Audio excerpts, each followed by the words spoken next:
சப்திகான்ற மாணவி, அவருக்கு 2 காலும் இல்லை 2 கையும் இல்லை. ஆனா அவர் தன் புறப்பாட ஒரு நோக்காக எதிர்பார்க்காம அவர் ஒரு பியானோ வாசிச்சு கொண்டே பாட்டு பாடக்கூடிய ஒரு திறமை வல்லவர். இன்றைக்கு கூகுள்ல போய் சப்திகாண்ட் அடிச்சோம்னா ஃபுல்லா வீடியோஸ் தன் குறியை அந்த கூறாமல் அந்த வழி காட்டாமல் தன் மனக்கவலை இல்லாமல் தான் எல்லோருக்கும் ஒரு வழிகாட்டியா, தன்னை மாதிரி முடங்கி கிடக்கவர்களுக்கு ஒரு வழிகாட்டியா காணப்படுகிறார். அதுதான் துன்பம்.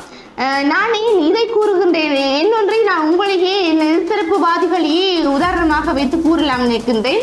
இன்று இந்த சொற்சமருக்கு தாங்கள் வந்திருக்கிறீர்கள். இதற்கு தேவையான கருத்துக்களையும் விடயங்களையும் எத்தனையோ நாளோ எத்தனையோ மணி நேரமோ செயற்பட்டு கடினப்பட்டு எடுத்திருப்பீர்கள். அதுவும் துன்பம் தான். அந்த துன்பத்தை நீங்கள் இன்பம் சாபம் என்று நினைத்திருந்தால் இந்த மேடையில் தங்களுக்கு சாபமாகத்தான் அமையும்.